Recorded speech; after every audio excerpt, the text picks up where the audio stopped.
Bonjour à toutes et tous, vous écoutez First Print, votre podcast comics préféré pour un nouveau numéro de notre émission Super Friends. C'est dans cette émission qu'on va à la rencontre des personnes qui font vivre la pop culture, la culture comics et bande dessinée par leur travail. Et on se retrouve pour une nouvelle émission non pas consacrée aux comics mais à la bande dessinée bien de chez nous, puisqu'on va recevoir dans cette émission Blanche Sabat qui est l'autrice de La Cité des Dames, un premier tome d'une longue saga de fantasy qui vient de sortir aux éditions d'Argo. Une saga de fantasy avec un prisme féministe, mais parce que Blanche aussi écrit sur les héroïnes et les mythes depuis longtemps, et on va avoir le plaisir de discuter de beaucoup de choses dans cette émission. Et Blanche, je te dis déjà bonjour et merci de m'accorder de ton temps dans cette émission. Comment tu vas ? Eh ben écoute, ça va très bien. Ce soir c'est le lancement de ma BD. Je suis hyper impatiente et hyper contente, et j'ai hâte de savoir si le public aime Ma Cité des Dames. Et c'est ce que l'on saura d'ici quelques heures, à l'heure où on enregistre ce podcast. Donc la soirée sera passée depuis peu au moment où il sera mis en ligne. Mais on invitera les gens à aller découvrir La Cité des Dames en librairie. Mais avant de parler de La Cité des Dames, il faut revenir au début, parce que Blanche, en fait, t'es pas dessinatrice. Enfin, tu es dessinatrice, mais je veux dire, t'as pas fait une école d'art en tant que telle. Est-ce que tu peux un petit peu m'expliquer ton parcours et même avant ça, ton lien avec la bande dessinée ? Alors, moi, je suis fan de bande dessinée depuis toute petite. J'ai grandi dans une maison où la bande dessinée était super valorisée. C'est une passion que je tiens de mon papa, qui a une bibliothèque BD vraiment mais très impressionnante, très fournie. Et donc très vite, comme j'avais une appétence pour le dessin qui ne disparaissait pas avec les années, c'est-à-dire que tous les petits dessinent, mais moi je dessinais toujours. Les années passaient, j'adorais ça et j'avais super envie de raconter des histoires. Et comme la bande dessinée n'était pas dépréciée comme ça peut l'être parfois par rapport à d'autres formes de culture, on m'a tout de suite encouragée à faire de la BD. C'est-à-dire que quand je disais que je voulais raconter des histoires en dessin, ça tombait sous le sens de dire en fait le format qui te convient c'est la BD. Et donc je faisais des BD petites. Je mettais mes cousins-cousines comme héros de la BD. Je racontais des anecdotes qui se passaient à l'école. Je racontais ma vie en BD, voilà. Tout ça, toute mon enfance, toute mon adolescence. Et du coup, très naturellement, je me suis dit que je voulais faire des études là-dedans. Et j'ai fait des études de lettres et d'histoire de l'art au final, parce que après mon lycée, quand j'ai essayé de me spécialiser dans des études d'art et de dessin, mais surtout de pratique de dessin, en fait, j'ai pas trouvé mon compte. Je me suis pas retrouvée dans j'ai essayé, j'ai fait 6 mois de prépa d'art, et ensuite un tout petit peu plus d'une année d'école, et j'ai pas aimé la formation qui m'était proposée. C'est quoi ce qui te plaisait pas ? Différentes choses. D'un côté, la compétition, le fait de juger, de mesurer en fait les étudiants les uns aux autres, avec ceux qui dessinaient mal, ceux qui dessinaient mieux, ceux qui allaient absolument avoir leur concours et ceux qui ne les auraient jamais ou ne publieraient jamais. Et il y avait des démarcations assez fortes dans mes promos, et j'ai trouvé ça très violent. Et puis ensuite, je trouve que la pédagogie la pédagogie un peu à la dure en fait, j'allais dire l'humiliation, mais c'est trop fort comme terme, j'ai pas envie de dire ça. Non, plutôt des pédagogies un peu à la dure, de très très très critiques. Et alors que voilà, on a 19 ans, on est très jeune, on est très influençable, on associe beaucoup de choses à notre style de dessin, notre manière de dessiner, c'est nous. Et donc quand on nous dit que ça vaut rien, c'est comme si on le prenait pour nous et qu'on se disait que nous on valait rien, que tous nos efforts, toute notre passion que on nourrit depuis qu'on est tout petit, en fait, on nous dit clairement que c'est de la merde, qu'on ira nulle part, qu'on pourra rien en faire. Bon, il y a certaines personnes qui trouvent que ce type de pédagogie, ça nous pousse à nous dépasser. Moi, je suis pas du tout d'accord avec cette approche. Je trouve que c'est surtout propre à décourager et à déprimer des personnes qui ont besoin d'être accompagnées et pas qu'on leur tape dessus. Donc, j'ai pas du tout aimé ça. Et après, c'était aussi des formations qui étaient très professionnalisantes très vite, alors que moi, j'avais quand même vraiment une appétence pour la recherche, pour la théorie en fait, et du coup je me suis rendu compte que j'avais besoin d'écrire des dissertes et de réfléchir sur l'art et de réfléchir à la philo de l'art avant de me lancer dans quelque chose de très très pratique, et donc du coup j'ai bifurqué, je suis allée en fac. Je suis allée à Paris Diderot, à Paris 7, en fac d'histoire de l'art et de littérature. Donc j'ai fait un cursus qui s'appelle Lettres et Arts, que j'ai adoré, hyper pluridisciplinaire, où là je me suis vraiment retrouvée. Et du coup la pratique je le faisais à côté, je le faisais sur mon temps libre, et ma formation elle était plutôt très académique, très théorique. Et après c'est le politique qui m'a rattrapée parce que j'étais très engagée dans les mouvements féministes à partir de 2019-2020, et j'avais besoin que ça se retranscrive aussi dans mon travail, en tout cas dans mes études. Et en histoire de l'art, j'arrivais pas à exprimer assez cette facette-là de mes goûts, quoi, en fait, et de mes engagements politiques. Et donc du coup, j'ai de nouveau bifurqué et j'ai fait un master d'histoire de l'art, de sociologie de l'art à l'EHESS. Et là, c'était encore un aspect nouveau de mes études et de mon travail qui me plaisait énormément, et j'ai fait mon mémoire sur la bande dessinée. Comme quoi, même si j'ai pas fait le cursus école d'art classique, il y avait toujours de la bande dessinée et de la politique dans les études que j'ai faites. Et c'est tout ça qui m'a permis ensuite d'avoir un propos politique dans mes BD, parce que j'avais une formation très académique qui me permettait d'avoir des bases solides pour ensuite parler d'histoire de l'art et parler de culture. Mais quand tu faisais ton premier cursus en histoire de l'art, la bande dessinée, elle était intégrée dedans, parce que j'ai souvent entendu dire que quand on fait des études d'art, en fait, la BD, elle est encore mise quand même de côté par beaucoup d'universitaires, que c'est pas un art justement qui est considéré encore comme un vrai sujet d'étude, alors que pourtant chaque année il y a des thèses et des mémoires qui sont faites sur la bande dessinée. Comment ça s'est passé de ton côté? Non, il y avait pas vraiment de bande dessinée dans mon parcours d'histoire de l'art, mais c'était des arts vraiment plus classiques. Et c'est vrai que la bande dessinée souffre de cette illégitimité culturelle, mais du coup j'ai pu raccrocher les wagons en faisant de la socio, parce que en sociologie, au contraire, le fait que ça ait été longtemps un art marginal, ça en fait un produit culturel intéressant à analyser, et donc en fait j'ai trouvé beaucoup plus de choses sur la bande dessinée en sociologie qu'en histoire de l'art, paradoxalement. Mais justement, tu te parles tu dis art marginal, et pourtant souvent on disait que la bande dessinée c'est un médium populaire. Est-ce qu'il n'y a pas un problème en fait avec ces deux versants? Non, pour moi c'est marginal dans la hiérarchie culturelle. C'est-à-dire que c'est extrêmement populaire parce que c'est très répandu et c'est très accessible, mais du coup ça va être considéré comme marginal dans le panthéon des arts légitimes et des arts considérés comme les plus nobles. C'est marginal dans ce sens-là. D'accord. Et juste par vraiment pure curiosité, c'était quoi ton sujet de mémoire alors sur la BD? C'était la réponse artistique et politique des survivants du 7 janvier 2015. Et comment est-ce que l'attentat de Charlie Hebdo avait impacté le style graphique et le propos politique des autoristes qui avaient survécu. Ok. Ça a l'air hyper bien, non? Ça a l'air hyper bien. J'imagine que c'était très sombre, mais c'était très chouette. J'imagine que tu parles de Catherine Meurice. Oui, il y avait Catherine Meurice, bien sûr, dans mon corpus. Il y avait Luz et il y avait Philippe Lançon aussi, parce qu'il y a un peu de littérature aussi, pas que de la BD. Et on peut le retrouver en ligne encore? Parce que je sais que les mémoires ou les thèses sont souvent déposés. Il est pas en ligne, celui-là. Okay. Mais bon. Trop bien. Et alors, qu'est-ce qui t'a frappé un peu quand t'as fait la sociologie de l'art aussi sur la bande dessinée un petit peu? Parce que notamment, tes premiers travaux publiés, c'était un matin avec Mythe et Meuf, où tu racontes en bande dessinée en fait comment je sais pas si est-ce que tu racontes ou pas, ou tu réexpliques en fait vraiment ce que sont vraiment les grandes figures féminines de nos contes et légendes, de la mythologie et tout ça. Est-ce qu'elles traduisent aussi même de la façon dont on a vu les femmes par ces personnages féminins? C'était quelque chose qui t'avait déjà marqué un peu, la place des personnages féminins dans la bande dessinée au cours de tes études ou même au cours de tes lectures? Comment est-ce qu'en fait ça t'es venu à inclure vraiment ce versant très féministe de la culture dans la BD? En fait, c'est pas tellement dans la bande dessinée que la place des personnages féminins m'a frappée, même si, en fait, la place des personnages féminins est, du coup, ultra marginale ou très stéréotypée dans toutes les formes d'art, à peu près. Donc, dans la BD, évidemment, ça fait pas exception.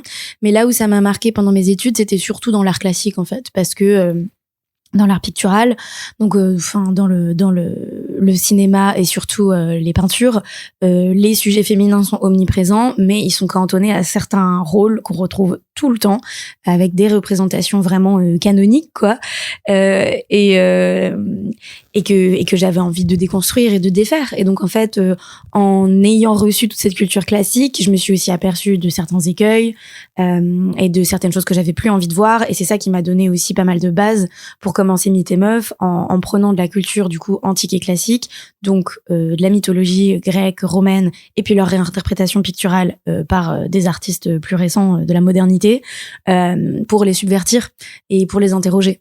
Et c'était un peu pour ça que j'ai Mythes et Meufs a tellement une place spéciale pour moi dans mes bandes dessinées. Déjà, c'est la première que j'ai faite seule, mais surtout, elle est à l'intersection de mes différentes passions et de mes différentes connaissances, et où on y retrouve à la fois ma culture académique qui me vient de ma formation, mon engagement féministe et mon appétence pour la bande dessinée. Et justement, ça t'a permis de revenir à la bande dessinée alors que justement dans ton parcours tu ne t'y prédestinais pas forcément. Comment t'as réussi à y retourner? En fait, c'est l'activisme qui m'a ramenée à la bande dessinée, parce que je me suis mise à représenter mon activisme féministe sur Instagram en bande dessinée. Et je me rappelle, mon compte était très confidentiel encore en 2019, parce que je venais juste de le lancer, puis puisque je postais des petites tranches de vie assez anecdotiques, et là où il a commencé à dépasser un petit peu mes cercles de personnes qui me connaissaient, c'était quand j'ai représenté le premier collage féministe que j'ai fait, où c'est un petit strip qui s'appelle Héroïne de la rue, que j'ai fait en plus à l'encre de Chine, parce que la DA des collages à l'époque, c'était tout le monde en noir, c'est la nuit, donc ça me paraissait pertinent de le faire en noir et blanc.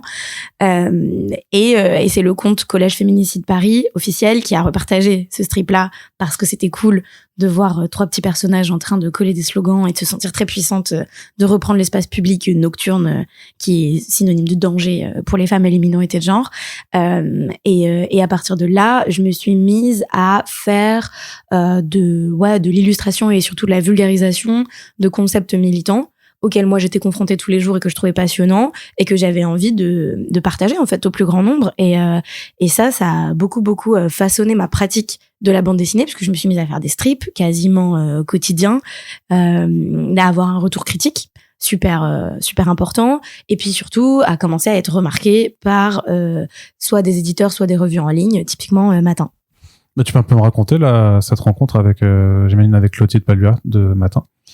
Et ben en fait, moi je voyais Matin Quel Journal, qui était vraiment un tout petit compte à l'époque. J'avais plus d'abonnés que quand j'ai retrouvé ce compte sur Insta, et j'ai vu une ou deux autrices que j'aimais bien.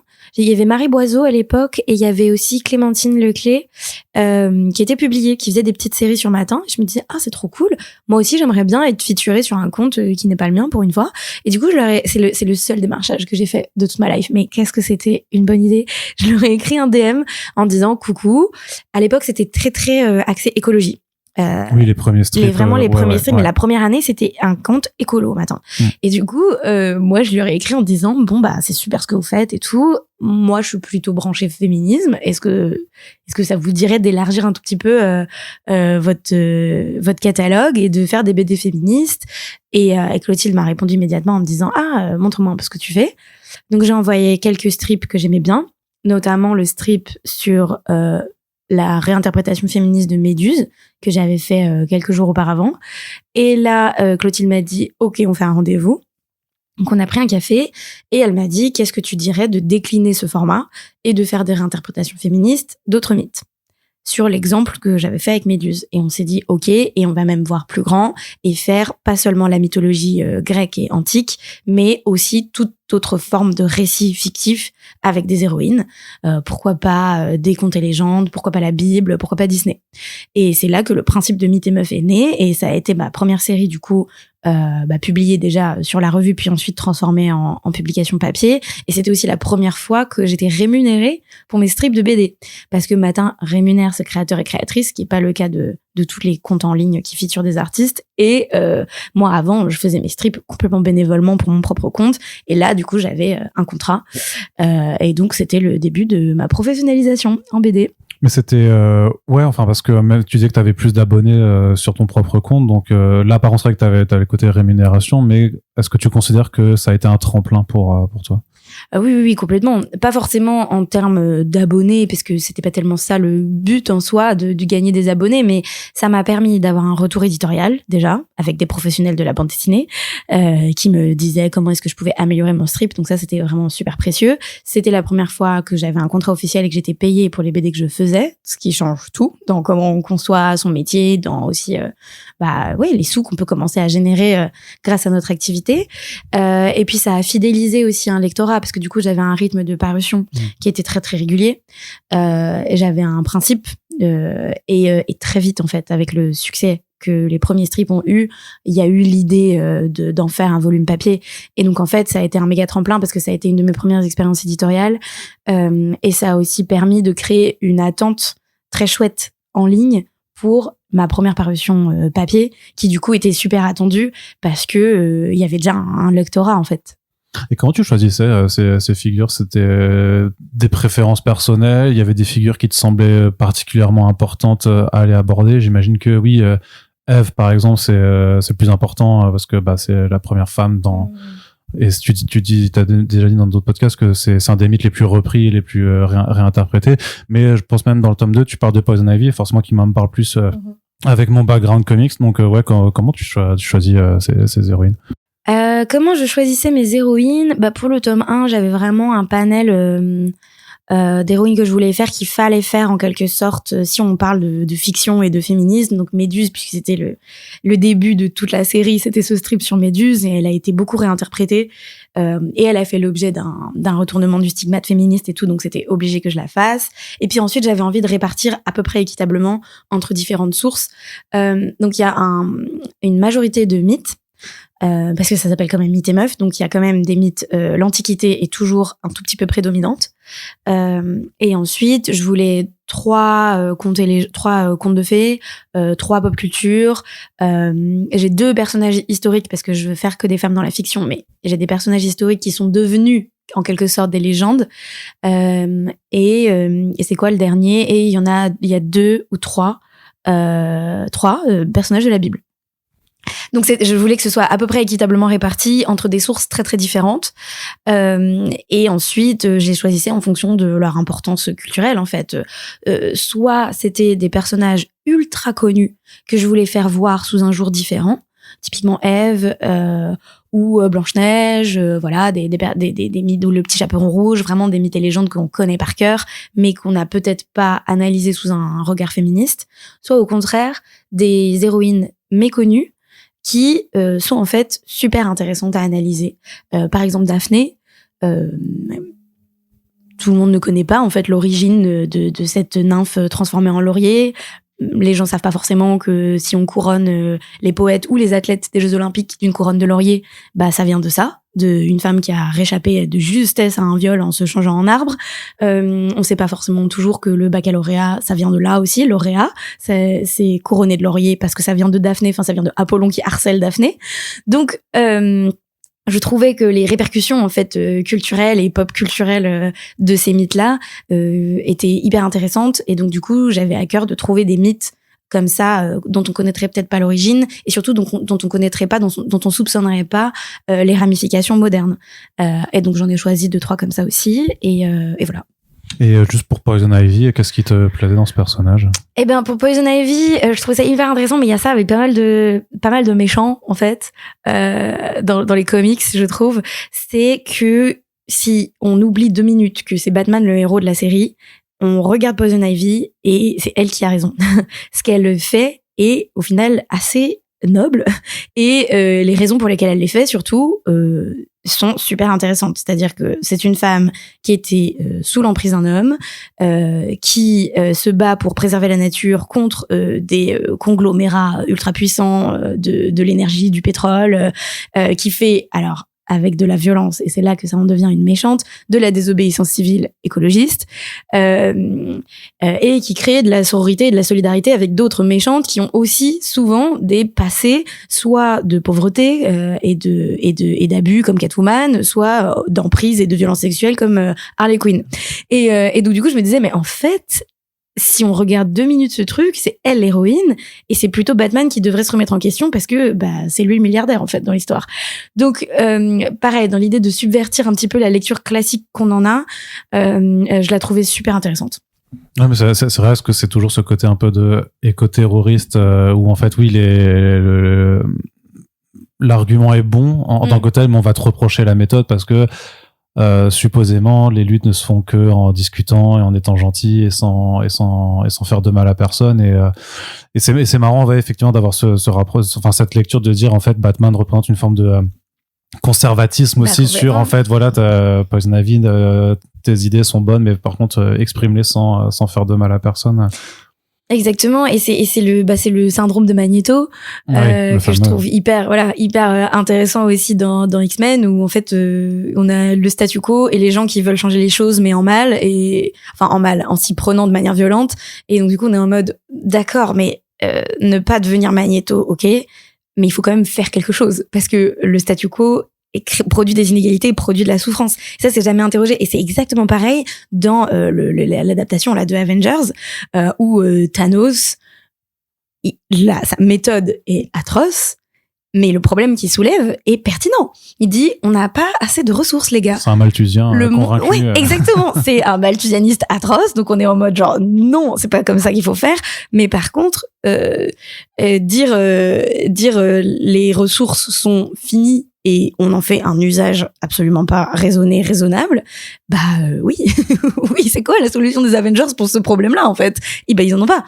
Donc je trouve qu'il y a pas mal de méchants qui tombent dans ce truc-là aussi. Et c'est marrant parce que l'adaptation du Problème à trois corps, c'est, je sais pas si t'as vu la série. Ah. Non, parce que je voudrais le lire avant, mais je te spoil rien, mais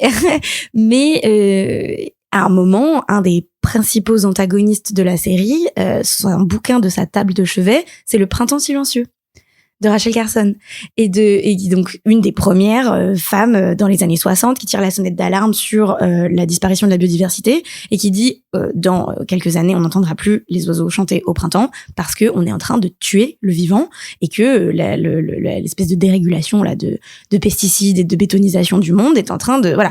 Et je me dis mais pourquoi est-ce que ton méchant, c'est ça son livre en fait, c'est tellement paradoxal ça envoie des messages de la littérature progressiste va faire de toi un espèce de dictateur, ce qui est l'inverse de la vérité. Et moi, ça m'agace, ce conservatisme pas tout à fait assumé dans beaucoup d'œuvres de pop culture, en fait.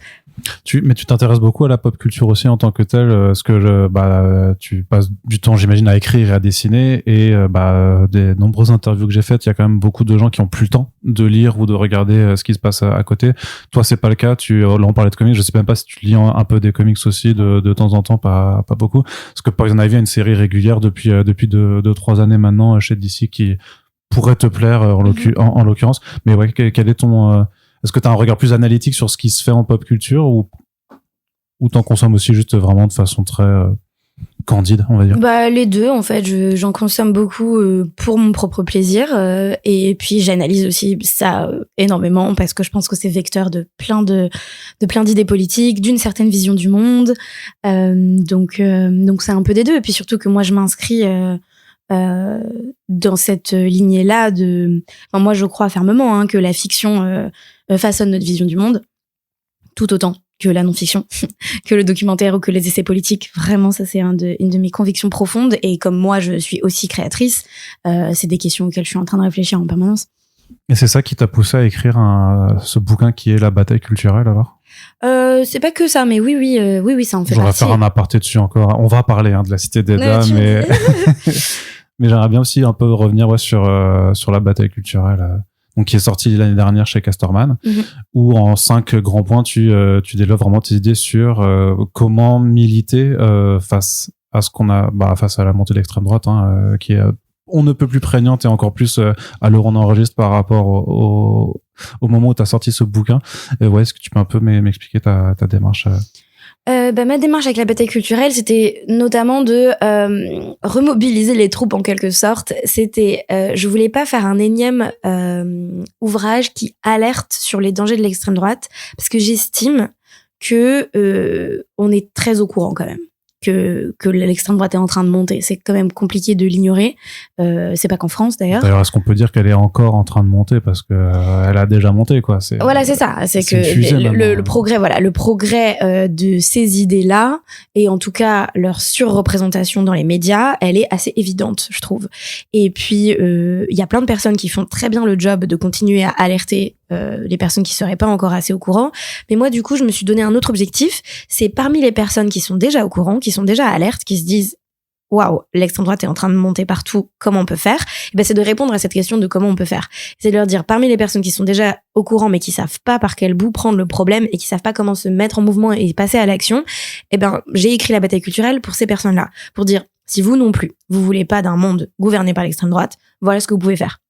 Et donc, j'ai essayé d'identifier des axes, des points d'action qui me paraissent importants et de donner en quelque sorte des pistes pour incarner notre engagement dans le quotidien et mener cette bataille de société contre la progression de ces idées qu'on ne veut pas du tout voir arriver au pouvoir. Un des premiers chapitres, donc un truc que je défends très fort, c'est que c'est le pouvoir de la fiction, justement. C'est que les créatrices ont une place de choix à mener dans la bataille culturelle et que on peut être abreuvé d'une certaine vision politique du monde sans que l'œuvre soit particulièrement militante. J'ai un long passage sur le genre des films policiers, par exemple, de films et des séries policières, où je raconte que présenter les violences sexuelles et les enquêtes qui sont menées sur ces violences toujours de la même manière, sous ce même angle, en fait, c'est porteur d'une vision du monde qui, en elle-même, a des graines masculinistes. Et ça veut pas forcément dire que les créateurs de la série sont des gros mascus, et ça veut certainement pas dire que les personnes qui consomment des séries policières sont eux-mêmes des mascus, mais par contre, ce type de narration, ça va complètement à l'encontre de tout ce qu'on sait sur les violences sexuelles dans la vraie vie, de comment sont vraiment menées les enquêtes et de l'expérience des victimes. Donc, de fait, ça en fait du contenu antiféministe sans qu'on s'en aperçoive. Et c'est pour ça que ça contribue à façonner une certaine réalité. Et c'est là où moi je défends que la fiction fait réalité quand elle est servie par un discours en particulier, quoi, et quand elle devient hégémonique.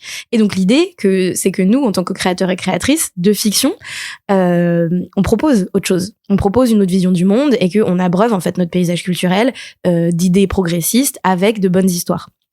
Voilà, je vais pas faire les 5 chapitres, mais tu pourrais. Hein. non, je vous laisserai découvrir ça dans la bataille culturelle, mais en tout cas, je m'attelle à essayer de donner des pistes concrètes d'action. Je parle de mon propre militantisme, je reviens sur mes propres expériences, je parle de joie militante, je parle de solidarité antiraciste et je parle d'un prisme féministe pour analyser les autres discrimination et du coup les autres pans de la lutte sociale, parce que moi le féminisme c'est ma boussole et c'est ce qui me permet d'aborder d'autres luttes.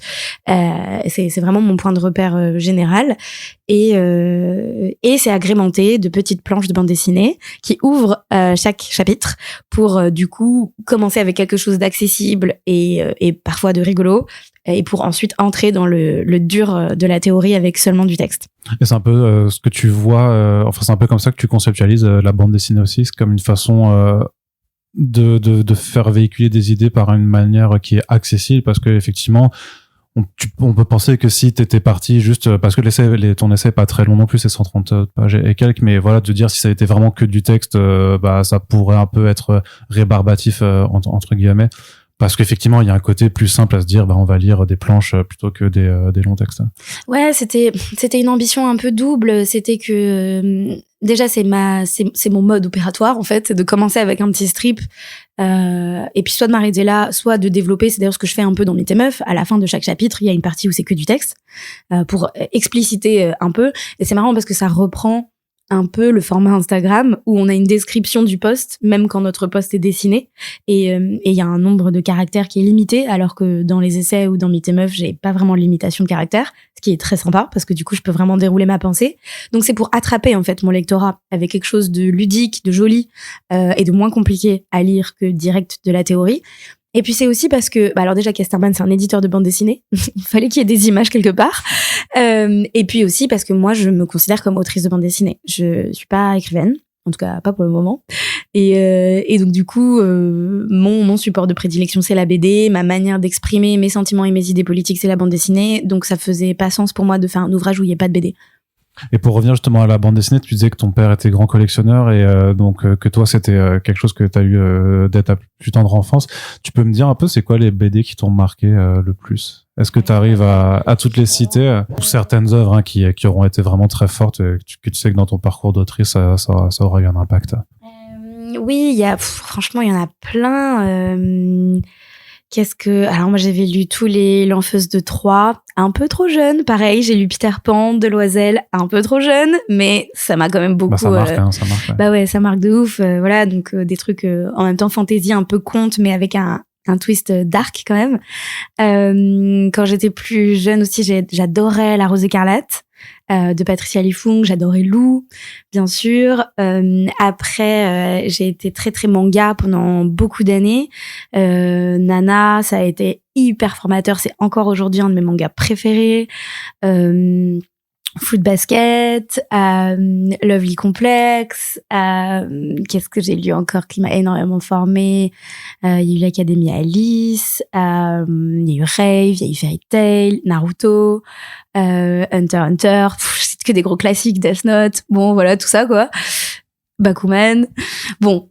Et plus récemment, un autre genre de BD, plus féminin et plus féministe, que j'ai découvert un peu plus tard, du coup.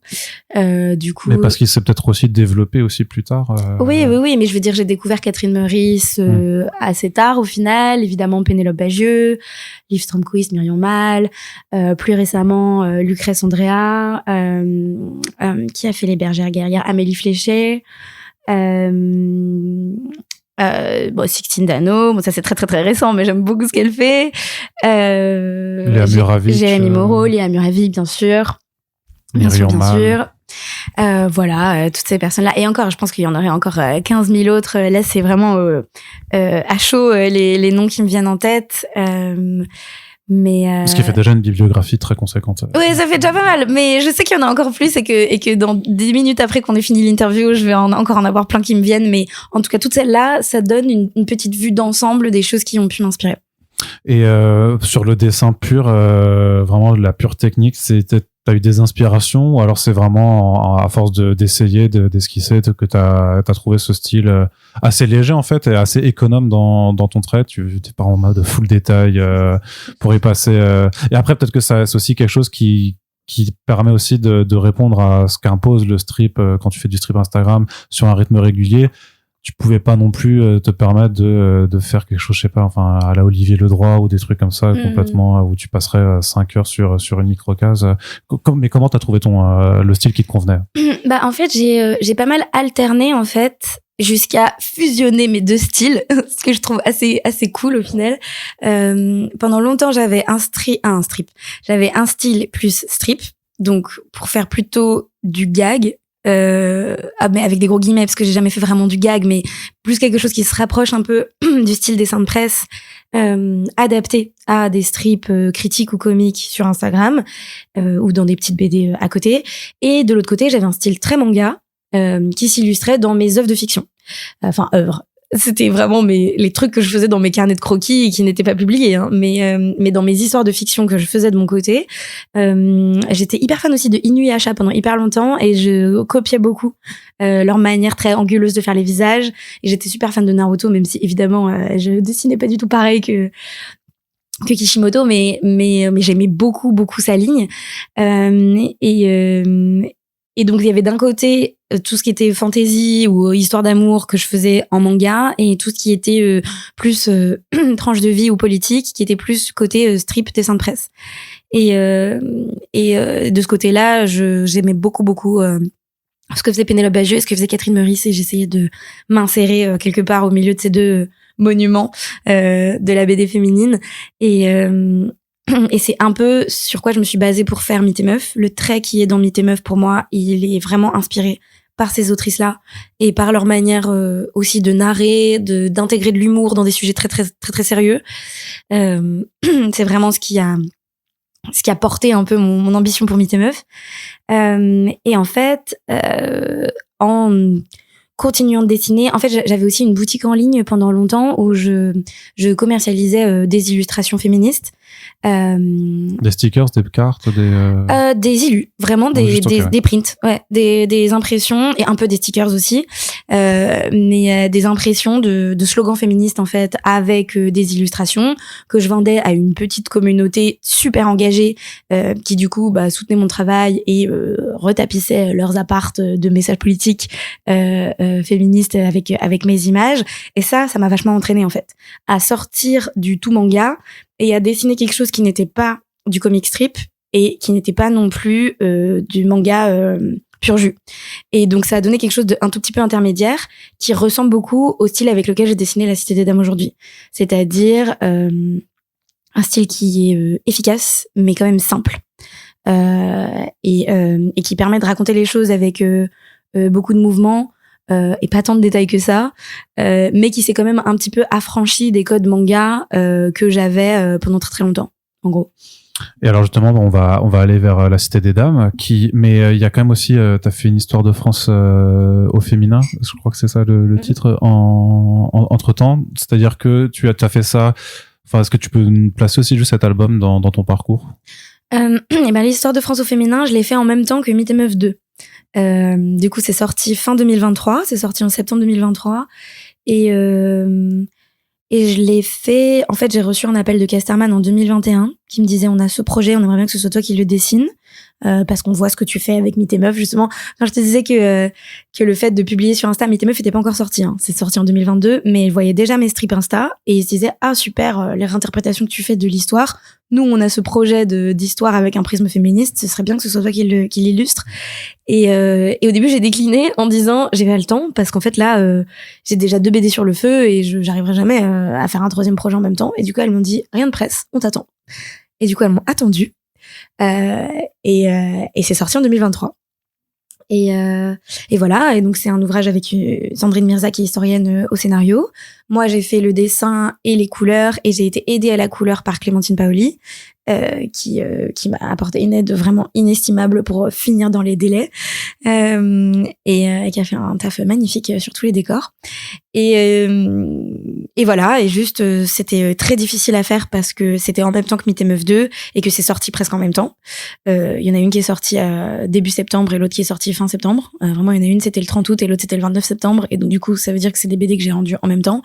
Et donc c'était très très difficile et ça contribue aussi au fait que je me dise que La Cité des Dames je fais que ça pendant que je fais ça parce que faire 2 BD de la même envergure pour la même date de sortie c'est le truc le plus dur que j'ai jamais fait de toute ma vie. C'est pas ce que tu recommandes aux jeunes auteurs et autrices? Non, espacez vos publications et aux éditeurs aussi en fait. Juste il faut un peu de temps pour respirer, les ouvrages n'en seront que meilleurs. Oui, il faut pas te mettre en burn-out dès le 3e album dans un début de carrière. Mais juste, c'était facile pour toi de t'adapter à travailler avec une autrice puisque jusqu'à présent tu faisais tous tes projets en full solo. Ouais, comment on aborde le fait de dessiner pour un récit que tu n'écris pas?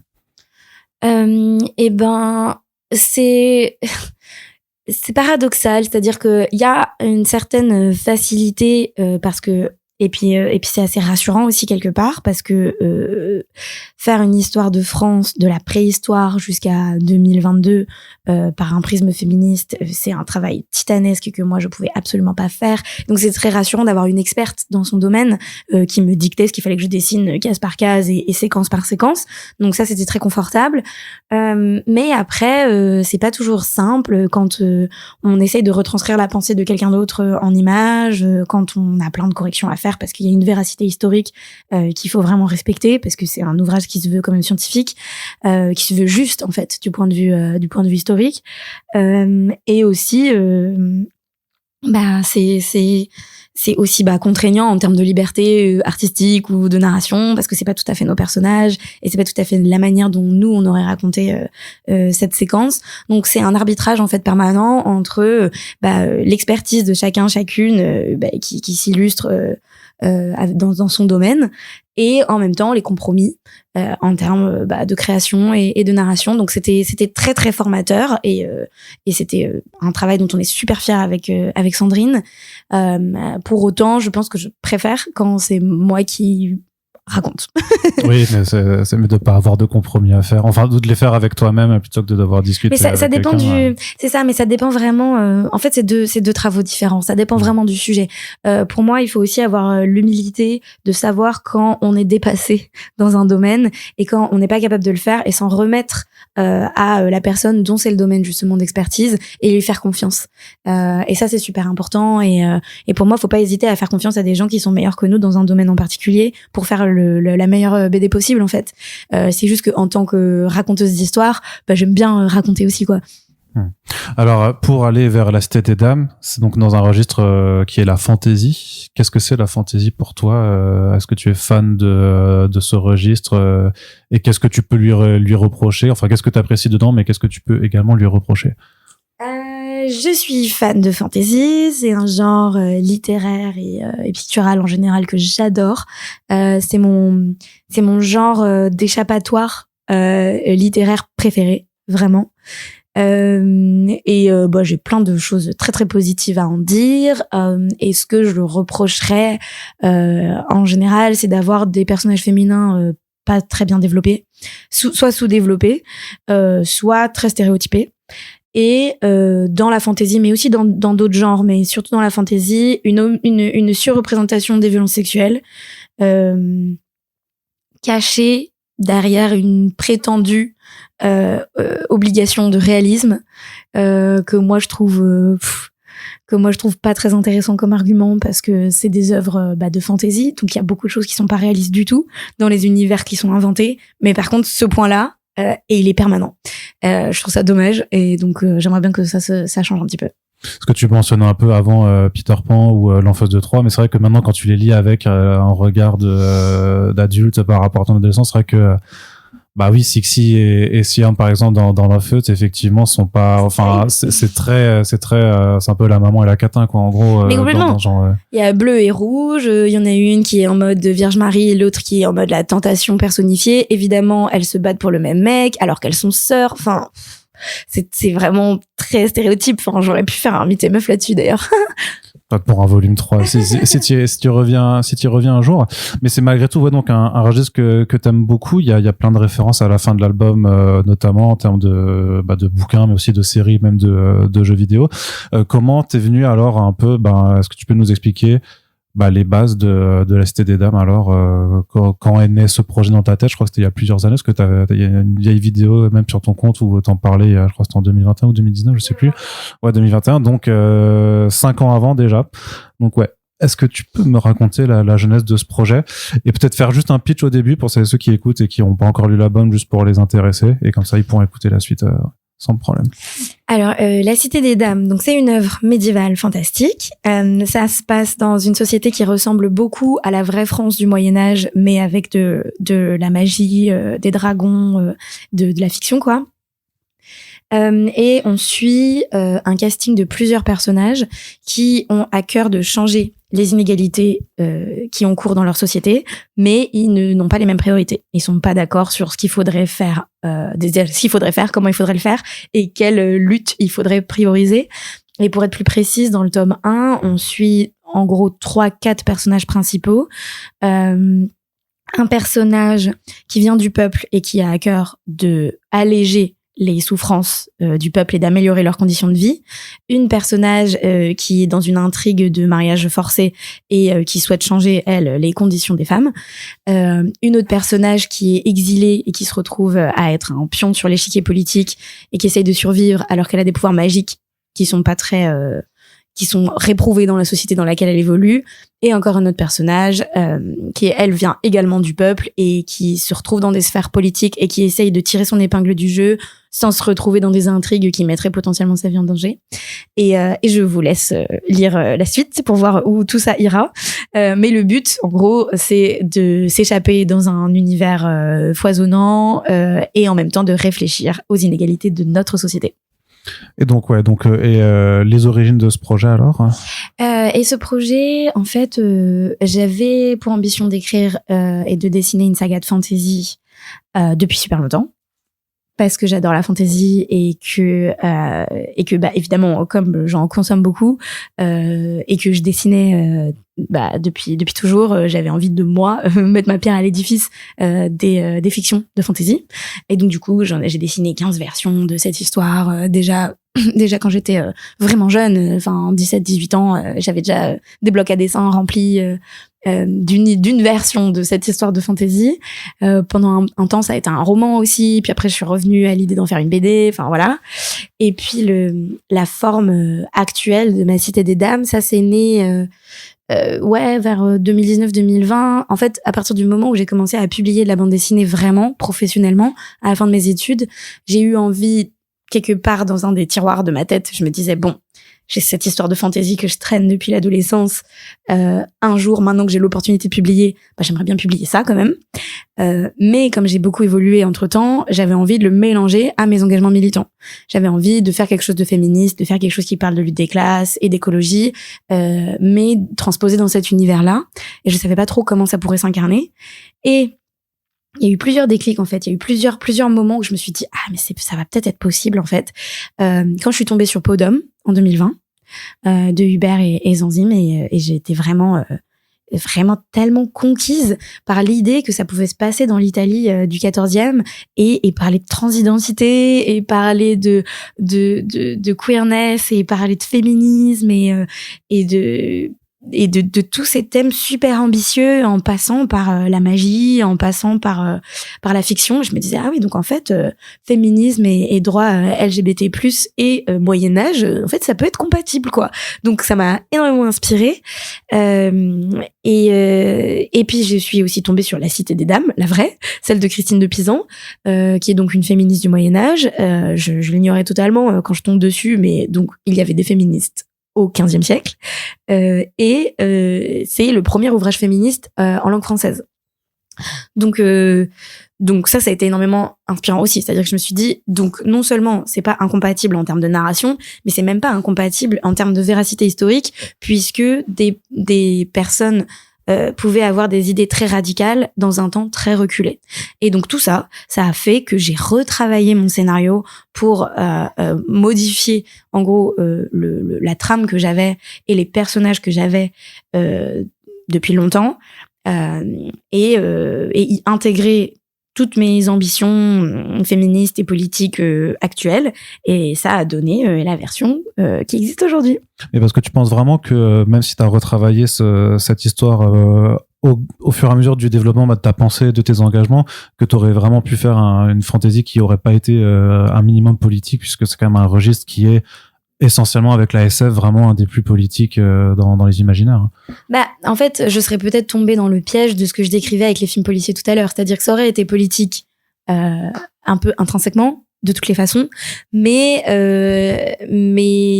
comment dire, ça aurait reflété ma vision du monde de l'époque où j'ai pensé cette histoire il y a plusieurs années, et je pense qu'elle était moins fine politiquement que ce que je peux donner aujourd'hui, après avoir réfléchi beaucoup à ces sujets, m'être beaucoup documentée. Je pense que je tombais dans des écueils, par exemple, dans les premières versions que j'ai écrites quand j'étais beaucoup plus jeune. Quand j'avais 17-18 ans, il y avait beaucoup moins de personnages féminins. Et ça, c'est juste, même si les personnages féminins que j'avais, ils étaient super badass, ça tombait un petit peu dans les écueils de la fantasy classique, qui était ce que je lisais beaucoup à l'époque, où en fait, on a une nana qui sait tout faire et qui est incroyable, tous les autres personnages sont amoureux d'elle, alors qu'on a une variété beaucoup plus riche et complexe de personnages masculins qui existent dans toutes les strates de la société, tout simplement parce que c'est le type d'œuvre duquel j'étais abreuvée. Et donc ça aurait reflété quelque chose qui est pas quelque chose que j'ai envie de produire aujourd'hui, ou au contraire, dans La Cité des Dames actuelle, il y a beaucoup de personnages féminins, elles sont toutes très différentes les unes des autres. En termes de diversité sociale et ethnique aussi, ça aurait été très uniforme.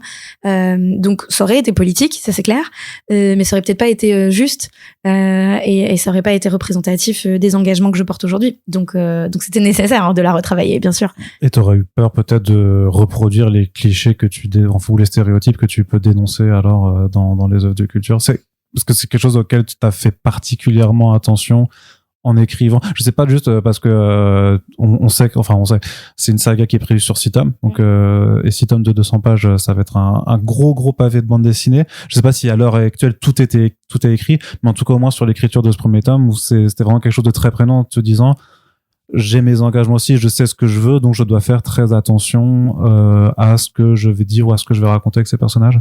Ouais, complètement. Et puis c'est pas juste l'idée de transmettre un message et de dire bon ok, mes personnages c'est pas juste des coquilles pour porter une parole politique. C'est aussi ce qu'on produit, c'est politique un peu quoi qu'on fasse. Et donc du coup, si par exemple le seul personnage gay de mon épopée, il fait un truc, il faut pas que ce soit représentatif d'un énorme stéréotype, par exemple de la communauté gay, et que j'aurais même pas vu, tellement je suis habituée à ce que dans les histoires de fiction ce soit ça que les personnages gays fassent, pour donner un exemple. Je pourrais dire la même chose avec les personnages racisés. Ce truc là j'avais vu ça dans des critiques de films d'horreur notamment, de dire en fait c'est toujours le mec noir qui meurt en premier, et ça c'est des trucs ce qui est devenu une blague ce qui est devenu complètement un mème, etc. Et aujourd'hui on en rigole, mais il faut quand même remarquer ça dans nos productions culturelles, et ça même si je veux bien croire que pour certains directeurs c'est pas fait exprès, mais bon, c'est quand même porteur d'une certaine vision du monde et d'une certaine vision politique. Et donc justement, il faut interroger ces mécanismes et faire attention à pas les perpétuer. Ouais, notamment même sur ces trucs de la femme badass en fait, mais qui porte des traits masculins. Je pense à Brienne de Tarth dans Game of Thrones, où effectivement tu dis mais en fait effectivement on met un personnage féminin, mais grosso modo quand ces caractéristiques sont typiquement masculines, et donc en fait ça change pas grand chose, sauf qu'on coche une case de allez, j'ai un personnage féminin qui effectivement est pas une demoiselle en détresse, mais qui reste quand même cantonné à un certain stéréotype. Déjà, et en plus ce truc de la pick-me, de je ne suis pas comme les autres filles, tu dis Brienne, mais Arya c'est exactement pareil. Oui. C'est très classique aussi, et en fait c'est sexiste, c'est-à-dire que avoir un personnage féminin qui n'est pas comme les autres personnages féminins, qui trouve que les robes, la cour et la broderie c'est nul, et qui a envie d'avoir des pantalons et des épées, c'est pas féministe, parce que c'est juste revendiquer qu'une femme est meilleure que les autres, c'est mettre les femmes en compétition les unes contre les autres, et c'est déprécier tout le groupe des femmes pour dire qu'il y en a une qui peut être sympa si elle devient comme un homme.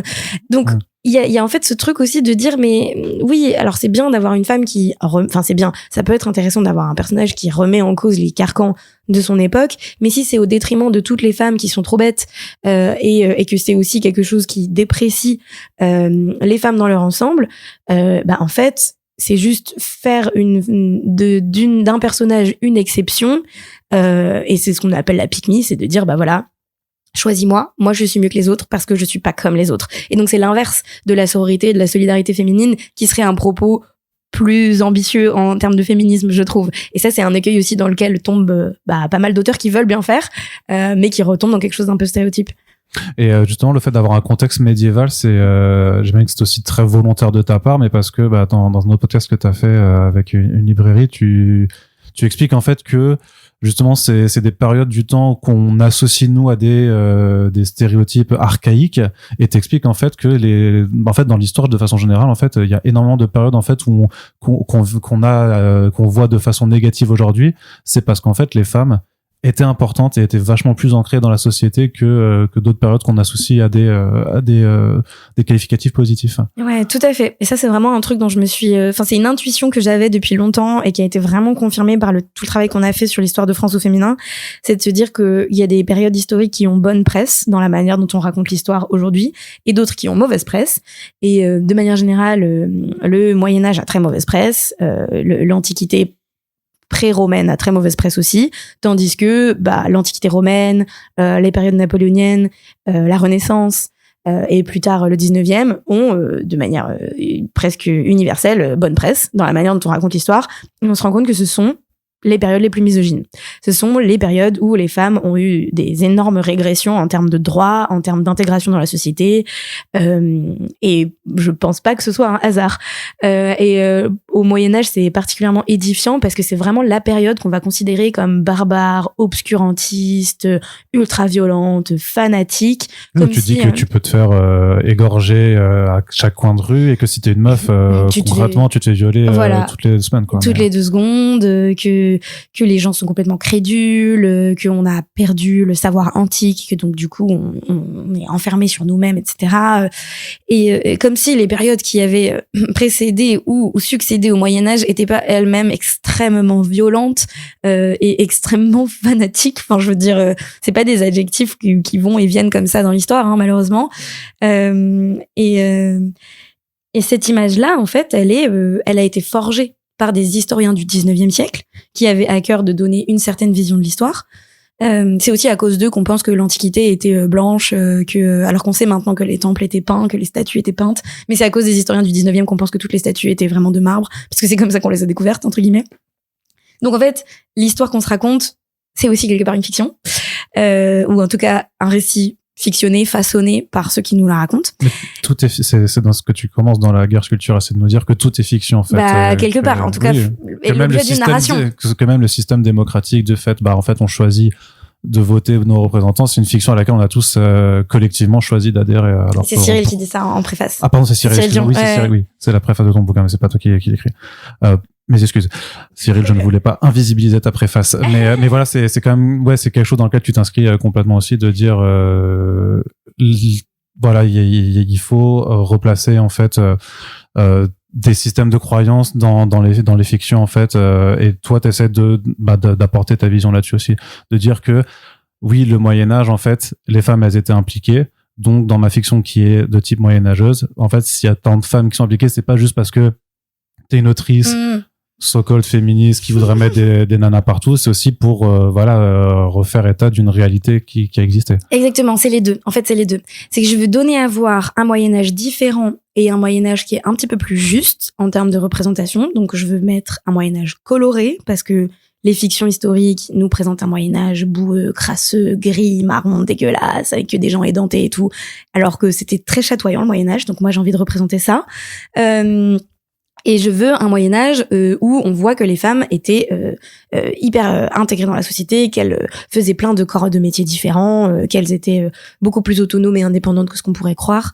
Pour autant, il y a aussi un peu de la fiction, c'est-à-dire que il y a d'un côté représenter un Moyen-Âge un petit peu plus juste, et d'ailleurs dans les références à la fin, je me documente beaucoup de travaux de médiévistes et d'historiens pour essayer de rendre hommage à leur travail. Il s'agit pas de saccager la vision du Moyen-Âge qu'ils nous donnent, et j'essaie quand même de que les historiens s'y retrouvent quelque part. Par ailleurs, j'ai quand même fait sauter quelques verrous pour que mon histoire soit aussi plus flexible et plus inclusive à plusieurs endroits. C'est-à-dire que j'ai créé des ordres de chevaleresses, par exemple, qui n'existaient pas dans le vrai Moyen-Âge, même s'il y a eu des femmes qui ont porté les armes et que les chevaleresses étaient beaucoup plus répandues que ce qu'on peut croire, il n'y avait pas des ordres institutionnalisés de femmes qui portent les armes. Et donc c'est là où j'ai juste pris un curseur de quelque chose qui existait ou existait presque, et je l'ai poussé un tout petit peu plus loin pour avoir plus de liberté créative dans mon histoire. Donc j'espère, les experts me diront, que ça reste juste, enfin, je veux dire que c'est de la fiction, mais qui trahit pas quand même le travail d'historiens. Et alors, en termes de world building, comment ça s'est passé? Parce que tu as quand même une très grande galerie de personnages. On mentionnait 4 héroïnes principales, enfin héros et héroïnes principales. Mais quand on regarde à la fin de l'ouvrage, t'as plusieurs arbres généalogiques. Je pense qu'on est quand même déjà une vingtaine de persos pour ne serait-ce que ce premier tome. Et dans un univers que tu construis avec les différentes contrées qui sont pas occupées, mais qui sont dirigées par différentes familles, avec certains qui sont vraiment la royauté. Il y a des familles de sorcières aussi, de magiciens déchus. Comment est-ce que tout ça se met en place? Parce que j'ai pas vu on est dans ton atelier, mais j'ai pas vu de plein de post-it avec des fils reliés, tout ça. Donc, je sais pas si t'as un carnet, une bible, Comment ça se construit un univers aussi foisonnant? Alors, du coup, j'ai mes 15 000 versions, dans mes blocs à dessin et surtout sur mes différents ordinateurs, je garde, hein, même s'il y en a que j'utilise plus parce qu'ils sont complètement obsolètes. En fait, c'est toujours des grosses bases de données avec mes anciens récits. Et j'avais plein de documents avec des arbres généalogiques. Mais c'est marrant quand les gens me disent que cet arbre généalogique à la fin de mon ouvrage, il est compliqué parce que waouh, je l'ai tellement ratiboisé de tous les côtés pour simplifier au maximum. Parce que mes arbres généalogiques de base de mes versions précédentes, ils sont horizontaux tellement ils sont étendus et c'est super compliqué et il y a des liens partout. Et donc j'ai vraiment beaucoup réduit le nombre de personnages, en tout cas en introduction, pour que ce soit plus facile à suivre. Et j'ai plein de versions de cartes différentes. Et en fait j'ai des documents sur mon iPad en fait. Il y a mes planches de BD. Tu dessines sur iPad? Ouais. Okay. Enfin, j'ai plein de carnets à dessin où je note des trucs, mais ma version finale pour l'ancrage et la mise en couleur, c'est sur mon iPad. Et quand j'ai un petit doute, j'ouvre une planche sur laquelle, au lieu de dessiner, j'écris quel personnage fait quoi. Et là, je me dis ah oui, ok, c'est bon. Et du moment que je sais que j'ai ça quelque part, je vais pas me perdre. Mais je fais beaucoup d'allers-retours entre les choses que j'ai notées et l'histoire que je suis en train de construire et j'ai des notes aussi sur mon téléphone. Enfin, c'est très éparpillé, mais j'ai plein de petits mémos partout, juste pas vraiment en physique en fait, sur mon ordi, sur mon iPad, sur mon téléphone. Et après, pour expliquer un univers aussi dense, comment ça se fait en termes de construction vraiment narrative, puisque tu disais à l'époque que tu avais envisagé d'en faire un roman. Un roman, c'est facile. Au pire, à un moment, tu expliques juste, tu fais des passages, des chapitres où tu expliques voici comment mon nom fonctionne, voici les familles dirigeantes et voici le lien. En BD, c'est beaucoup plus difficile et tu peux pas non plus te risquer à faire juste d'un coup un personnage qui va t'expliquer les règles du monde for no reason, tu vois. Donc comment t'arrives à agencer ce fait que t'es sur une longue saga, t'es sur une histoire qui est riche vraiment de ces personnages et des événements qui vont avoir lieu. Ouais, comment on inscrit ces passages explicatifs dans la narration? Bah ouais, faut le faire subtilement. C'est pas toujours hyper réussi. Voilà, il faut un moment, il faut balancer une carte, il faut balancer des explications, il faut que mon lectorat il soit pas complètement paumé. En plus, souvent dans les mondes de fantasy, tous les noms sont inventés, les noms sont imprononçables, les lieux sont imprononçables. Donc je trouve qu'il y a une difficulté encore supérieure. Et j'ai fait le choix pour ce tome 1 de ne pas faire de voix off. Ce qui complexifie encore plus l'idée de poser les bases et de faire de ce qu'on appelle l'exposition, quoi, vraiment exposition au début, mais qui sert la narration, je trouve, parce que c'était un peu trop facile d'avoir des gros pavés de texte qui te disaient on est dans le royaume de machin, il se passe ci, il se passe ça, lui il est le fils de machin.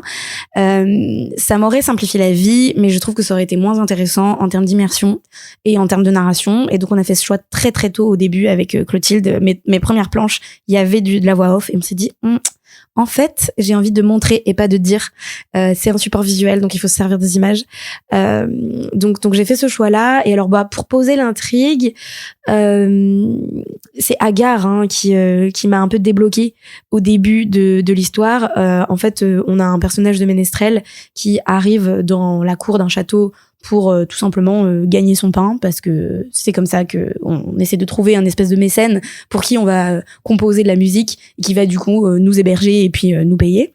Et elle arrive et elle a pas vraiment d'alliés dans ce château, et donc elle cherche un petit peu à s'intégrer à cette cour et à en comprendre les rouages, et c'est à elle qu'il va y avoir une petite explication au début en disant voilà les enjeux, voilà qui on est, et comme elle essaye de décoder ce qui se passe dans le banquet où elle est introduite, elle est un petit peu un stand-in pour le lectorat qui lui aussi essaye de décoder l'univers dans lequel il est plongé, et du coup elle va un petit peu me servir à ça au début. Et puis ensuite, c'est les interactions entre les personnages qui donnent des informations. Et moi, j'avais envie que au début, il y ait des conversations qui soient réalistes, et que le lecteur ne comprenne pas, et que en découvrant l'histoire au fur et à mesure, il ait une meilleure compréhension des scènes du début. C'est-à-dire que je voulais pas avoir deux personnages qui savent énormément de choses, qui se les expliquent mutuellement, parce que ça aurait pas fait sens. Typiquement, il y a une scène au tout début où il y a deux magiciens qui discutent. Et en vrai, je pense que quand on arrive dans cette scène, on comprend rien de ce qu'ils disent, parce que ils font référence que à des trucs qu'on connaît pas, et ils se parlent normalement de référentiels qu'ils ont en commun.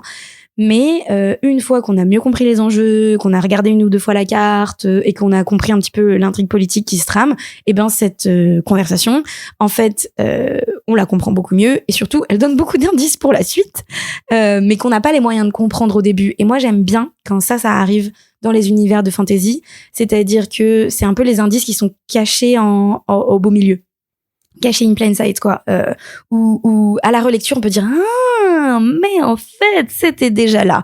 Et je trouve que si jamais je réussis à faire ça, bah j'aurais réussi mon pari, quoi. Ce qui peut être un peu un piège parce que si les gens sont trop perdus au début, ils vont se dire je comprends rien et je m'en vais. Donc j'imagine que après ça se passe aussi avec la relecture, avec ton éditrice, avec Clotilde ou d'autres personnes à qui tu fais relire en disant est-ce que ça allait quand même? Est-ce que tu t'es pas senti trop perdu? Et est-ce que quand t'as les autres dialogues ensuite, est-ce que ça va mieux? Comment on gère c'est un équilibre. Ouais. Hein. C'est un équilibre à trouver entre plonger le lectorat dans l'histoire et pas non plus l'assommer et le perdre.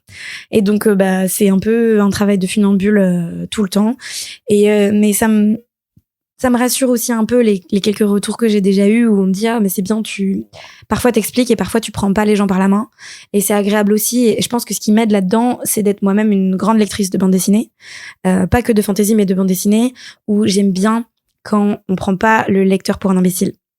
Et ça, je trouve que en tant que lectrice, c'est agréable quand on vient pas te surexpliquer, te surraconter ce que tes yeux voient déjà en fait à l'image. Et donc, faut faire attention à pas être trop implicite, mais en même temps, c'est très agréable quand on a l'impression qu'on fait confiance à la littératie visuelle de notre lectorat. Et pourtant, tu as 2 passages, on va dire, où tu fais de l'explication plus que de la narration, mais c'est en même temps, c'est pour parler de choses bien réelles. C'est donc quand le projet de la Cité des Dames est mené, mais aussi quand Baldwin expose sa thèse sur la ferveur la servitude volontaire, pardon. Ça, c'était important quand même aussi de se dire, on en revenait avant sur le fait de faire passer des messages dans la bande dessinée sans forcément faire un personnage qui va faire un pamphlet. Mais là, tu t'es quand même dit, ces sujets-là, j'ai envie vraiment qu'ils y soient inscrits. Et j'ai pas envie de trouver des moyens détournés. Non, là, ça va être un exposé littéralement avec même un jeune étudiant qui fait sa présentation de master, quoi. Oui, exactement. En fait, là, c'était vraiment délibéré, mais c'était intégré à l'intrigue. C'est-à-dire que c'est pas des gens qui, de manière random, décident d'avoir une conversation dans un langage ultra soutenu sur quelque chose de ultra politique. C'est que la thèse de Baldwin, elle lui permet de s'élever socialement. Donc, j'avais toujours dans l'idée que ce serait un instrument de la narration et que ça devrait être intégré à mon histoire. Il fallait qu'il prononce un discours qui souffle tout le monde, qui scotche son assemblée. Et comme j'avais aussi à cœur de populariser de la pensée très ancienne, très radicale, je suis allée me servir d'un des penseurs contestataires de cette époque-là.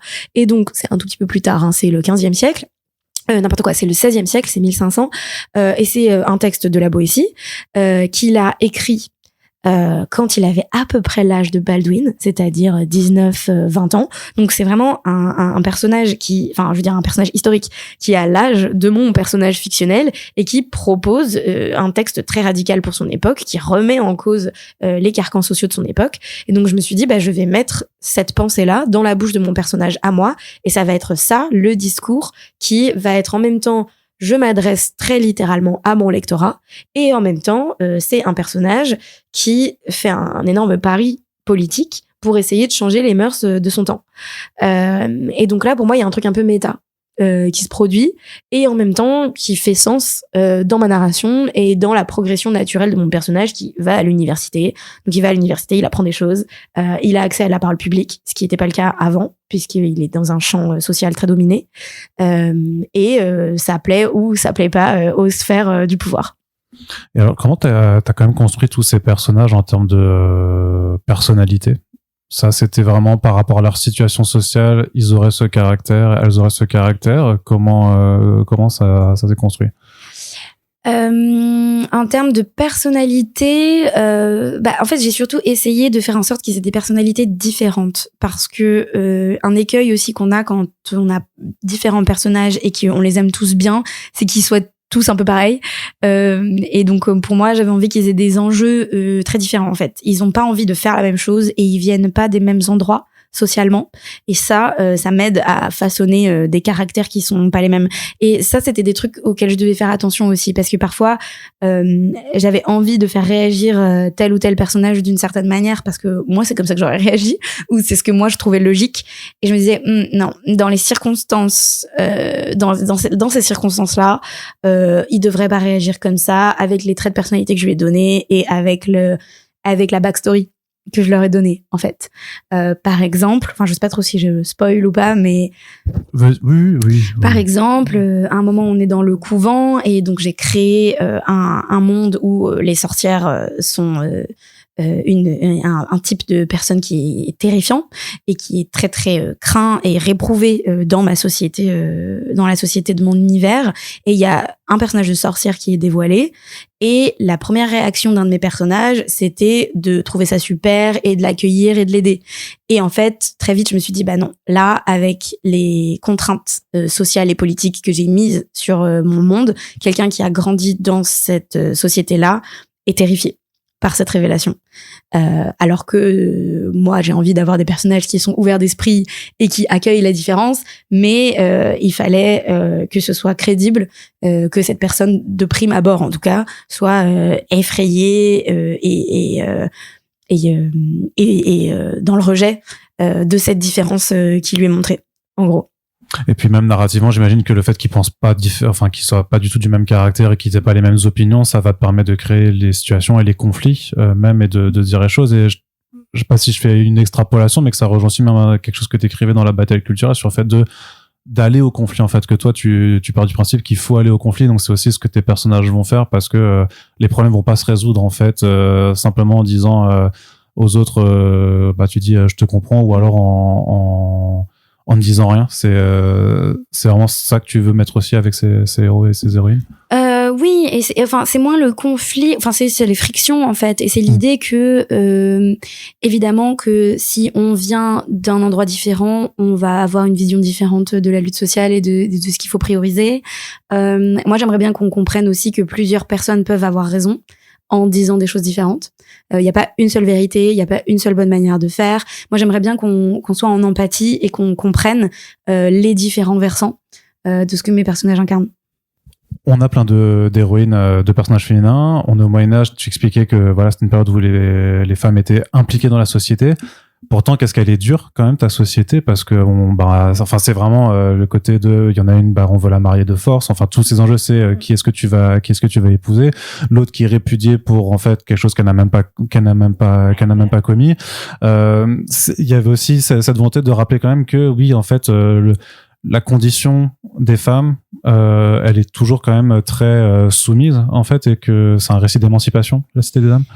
Oui, complètement. En fait, déjà, c'est un truc que je rappelle aussi aux personnes qui se cachent derrière la prétention de réalisme pour subir des trucs horribles à leurs personnages, c'est que aujourd'hui encore, c'est pas qu'au Moyen-Âge, aujourd'hui encore, il y a des mariages forcés, il y a des femmes qui sont chassées de leur famille parce que elles tombent enceintes et que c'est pas ce qui était prévu, hors mariage, etc.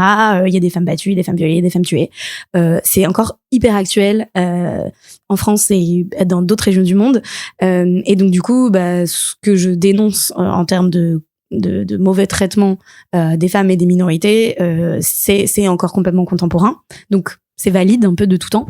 Et par ailleurs, j'avais envie, en fait, j'aurais pu faire le choix d'avoir un monde non sexiste. Ça existe dans la fiction. Samantha Shannon, par exemple, qui a écrit Le Prieuré de l'Oranger, le montre très bien dans sa fiction. Et c'est vraiment un tour de force parce que c'est pas facile. Il y a pas de sexisme. Il y a des inégalités de classe, de richesse, de pouvoir magique, mais ce n'est pas un monde misogyne. Il y a plein des personnages féminins partout, dans toutes les strates de la société. Il n'y a pas d'insultes sexistes jamais, et il n'y a pas de hiérarchie entre les genres. Et c'est super agréable à lire. C'est très très très reposant de voir une histoire dont les enjeux reposent pas sur ces piliers-là, et ça aurait été un choix pour faire une œuvre ultra féministe, mais féministe presque méta, c'est-à-dire qu'il n'y a pas de discours féministe dedans parce que c'est déjà féministe d'exister dans un monde. Il n'y a plus de lutte parce qu'il n'y a plus besoin de lutter. Voilà, exactement. Mais donc du coup là, c'est très bien. T'as deviné ce que j'allais dire, c'est que là ça m'amène à ce que je voulais faire avec la Cité des Dames, c'est que moi je voulais qu'il y ait des personnages féministes dans mon histoire, et donc pour qu'il y ait des personnages féministes, il faut que le monde soit sexiste, parce que je voulais qu'il y ait des femmes qui luttent pour leur émancipation. Donc, il fallait forcément qu'il y ait un carcan discriminant. Et c'est aussi pour ça que j'ai décidé de l'appeler la Cité des Dames. C'était parce que je voulais honorer les féministes du Moyen-Âge, c'est-à-dire les femmes qui ont vraiment vécu au 14e, 15e siècle et qui déjà se battaient pour leurs droits. Et donc, j'avais envie que mes personnages reflètent un petit peu ce combat-là. Différence aussi avec de la Cité des Dames par rapport à, en tout cas par rapport à Mythe et Meuf, mais bon, t'avais déjà fait de la BD sur papier, mais c'est quand même en termes de découpage, t'as beaucoup plus de liberté que quand t'es limité par le strip en quelques cases d'Instagram. Ça, t'avais pour le découpage, comment tu l'as travaillé, notamment même que tu dois dessiner des châteaux, des endroits très différents, même des dragons, des assassins. Enfin ouais, comment artistiquement, vraiment juste sur le vraiment pur plan du dessin, ça s'est passé pour toi? Est-ce que c'était très challengeant?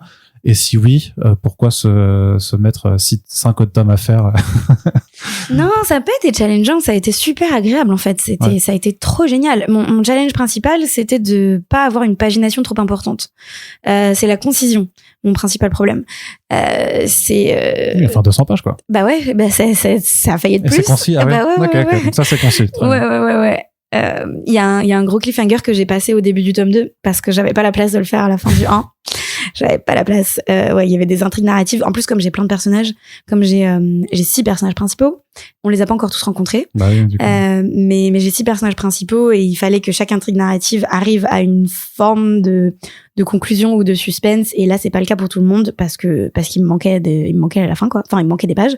Mais c'est pas grave. Je trouve que la concision n'en rend l'histoire que meilleure. Parce que du coup, ça me fait être un tout petit peu plus elliptique, un petit peu plus concise. Encore une fois, je fais un peu plus confiance au lecteur parce que je montre moins de choses, ou en tout cas, je pars du principe qu'il peut deviner certaines choses grâce à des rappels, à des conversations, à des flashbacks, etc. Et donc pour moi, le principal défi, ça a été de pas trop m'étendre, parce que j'ai tellement de trucs à raconter et j'ai tellement envie que du coup, le nombre de pages augmente vite.